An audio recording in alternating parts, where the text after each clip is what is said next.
Hello বন্ধুরা, Moumita's kitchen and ব্লগে সবাইকে স্বাগত। আজ আমি নিয়ে এসেছি ট্যাংরা মাছের ঝোল ঝাল রেসিপি। তো এই রকম নিত্য নতুন অল্প তেলে ঘরোয়া রান্না রেসিপির আপডেট পেতে আমার চ্যানেলটি অবশ্যই সাবস্ক্রাইব করার অনুরোধ রইল। আর যদি ভিডিওটি ভালো লাগে অবশ্যই লাইক কমেন্ট শেয়ার করতে ভুলো না। তাহলে চলো এবার দেখা যাক কীভাবে আমি রান্নাটা করি।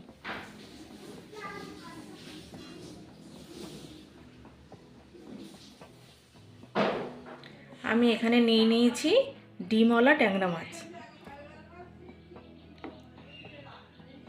এবার এগুলোকে ভালো করে লবণ হলুদ মাখিয়ে নেব। কড়াইতে তেল গরম হয়ে গেছে, এবার মাছগুলোকে দিয়ে দেবো। মাছগুলোকে আমি ভেজে নিচ্ছি। ট্যাংরা মাছ খুব সাবধানে ভাজতে হয়, এটা তেলে দিলে ফাটে, তাই একটু সাবধানে দূর থেকে ভাজবো।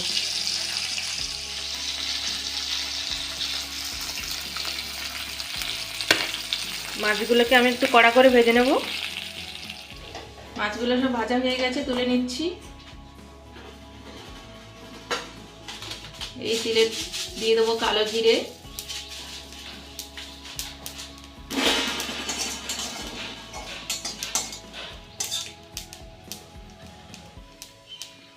দিয়ে দেবো ছোটো সাইজের একটা আলু,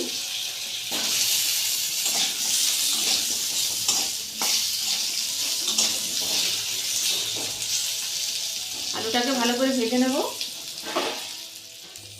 এখানে আমি একটা মশলা তৈরি করে নেব। বাটিতে দিয়ে দিচ্ছি আদা বাটা, একটু ধনের গুঁড়ো, একটু জিরের গুঁড়ো,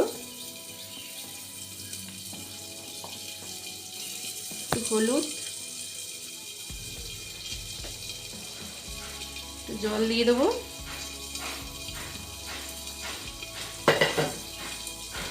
জলে ভালো করে এটাকে গুলে নেব।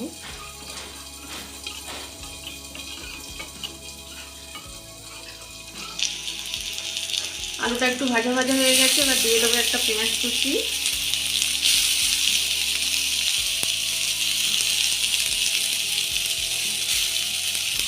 আর এখানে আমি একটা কাঁচা টমেটো দিয়ে দেবো।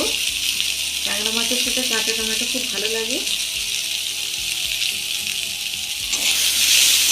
এটাকে আবারও আমি কষিয়ে নেব। গরম ভাতের সাথে এই রান্নাটা হলে কিন্তু আর কিছুই লাগে না।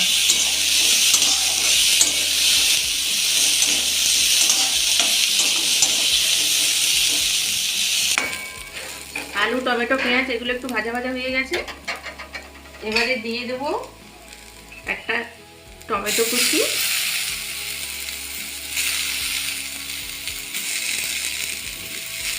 আর যে আগে থেকে যে মশলাটা গুলে রেখেছিলাম সেটা দিয়ে দেবো।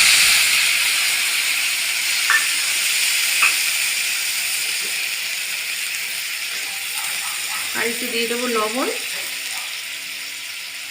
আর এগুলোকে আরও কষিয়ে নেব।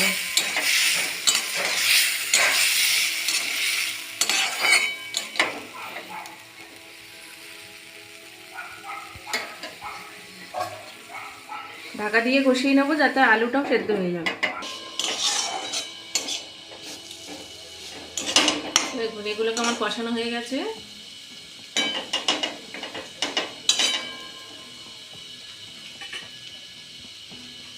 জল দিয়ে দেবো।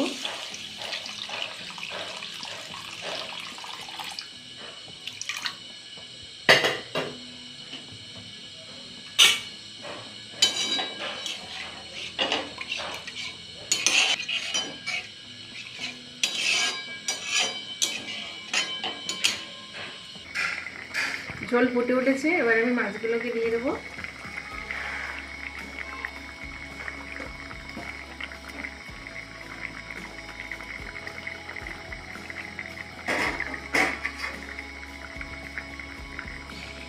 দুটো কাঁচা লঙ্কাকে দিয়ে দিলাম কেটে,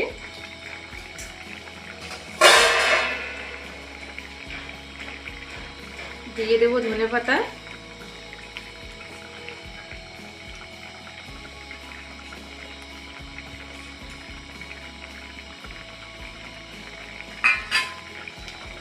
এটাকে 10 মিনিট ফুটিয়ে নেব ঢাকা দিয়ে।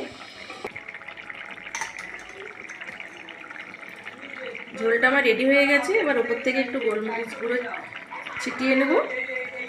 এবার এটাকে আমি গ্যাস অফ করে রান্নাটা আমার হয়ে গেছে, এবার পরিবেশন করব।